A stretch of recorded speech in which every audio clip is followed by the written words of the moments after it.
네, 지금 한국 사회를 뜨겁게 달구고 있는 법조, 정치 이슈, 과연 그 본질은 무엇일까요? 베테랑 기자의 취재를 통해서 사안의 막전막후를 가감없이 들여다보겠습니다. 로투데이 석대성 기자와 함께합니다. 어서 오세요. 안녕하십니까? 예. 자, 먼저 종부세와 관련해서 종부세 체납액이 사상 처음으로 1조 원 돌파했다. 이거네요. 그렇습니다. 2020년에 1,900억 원 수준이었는데 예. 작년에 1조 원을 돌파를 했습니다. 그러니까 네. 5년 사이에 한 5.4배 정도가 폭증했다라고 좀 볼 수가 있겠고요. 예. 이 종부세 체납이 폭증한 게 문재인 정부 시기부터인데요. 네. 이 당시에 이제 종부세 부과 기준을 공시지가 9억 원 초과로 이제 주택으로 정하고 그리고 여기에 공시가격 현실화 그리고 이 공정시장가격 비율 상향 그리고 종부세율 인상까지 더했습니다. 예. 이렇게 그래서 서울 아파트 중에 4채 중 하나가 종부세 대상이 될 정도로 굉장히 심하게 규제를 했었는데 예. 이렇게 세금 폭탄을 던지면 시장에서 매물을 내놓지 않을까라고 이제 판단을 했던 게 제 정부 판단이었고요.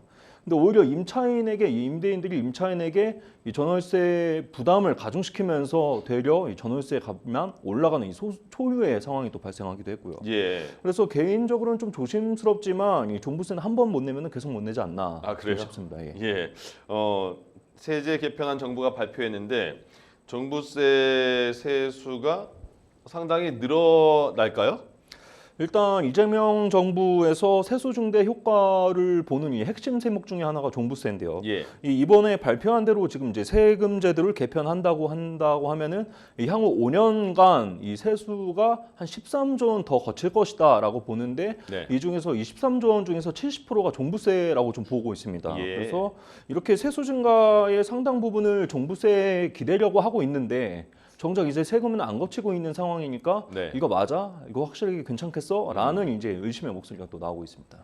근데 왜 이렇게 종부세 대상이 된 사람들 이렇게 안 내는 거예요? 그래서 체납액이 늘어나는 거예요? 일단 쉽게 말씀드리면 내 집은 비싸졌는데 예. 세금 낼 돈은 없다는 거죠. 그래요? 그러니까 집값이 비싸졌는데 예. 내 소득은 그대로다. 네. 라고 하면은 이제 세금을 낼 여력이 없어진다라고 어. 좀 볼 수 있겠고요. 예. 이 종부세라는 게 소득이 아닌 이 보유 부동산을 기준으로 이게 부과하는 보유세이기 때문에 네. 특히 은퇴한 고령 1주택자 같은 경우엔 뭐 현금 소득도 없고 그래서 매년 이 반복되는 보유세가 부담으로 가중되고 있다라는 또 해석도 나오고 있습니다. 예. 이 지금 체납액이 1조 원을 아까 말씀드린 것처럼 1조 원을 넘었는데 예. 국세청이 어느 과표 기준, 그러니까 어느 과세표준 구간에서 체납이 많은지 이런 것에 대해서는 통계를 내고 있지 않거든요. 라고 오늘 제가 또 이 단독 기사를 아침에 냈습니다. 그래요? 냈더니 예. 조금 전에 이제 국세청에서 전화가 왔습니다. 예. 우리는 이런 과세 이 표준 구간은 없지만 음.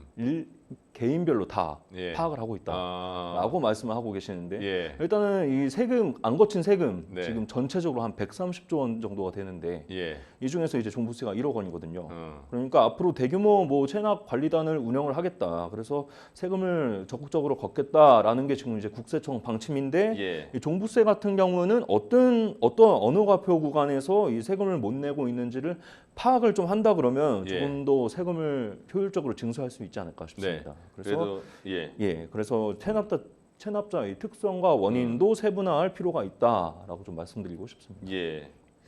그래서 석대성 기자가 친절하게 국세청 입장도 전달해 줬네요. 그렇습니다. 예. 예. 알겠습니다. 종부세를 강화하더라도 정부 설명은요?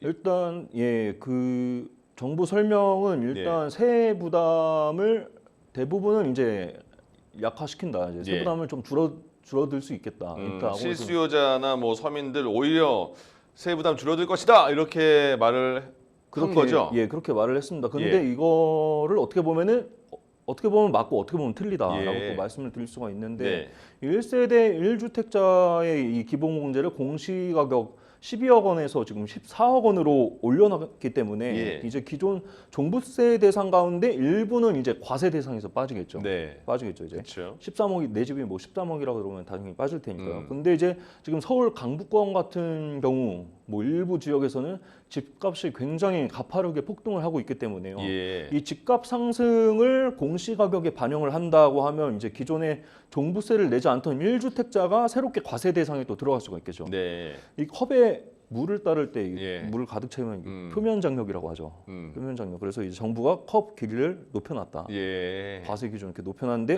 누가 이제 계속 물을 따르는 물이 넘치는 이런 예. 현상이 또 나올 수도 있다. 어. 말씀드릴 수가 있겠고 예. 그래서 세금을 내야 한다 이런 상황이 될 수 있다는 건 말씀이고요. 그리고 예. 지난해 실제로 보면은 이 주택분 종부세 납부 대상이 54만 명이었는데 그 전년도보다 한 8만 명 정도 늘었습니다. 실제. 그렇군요.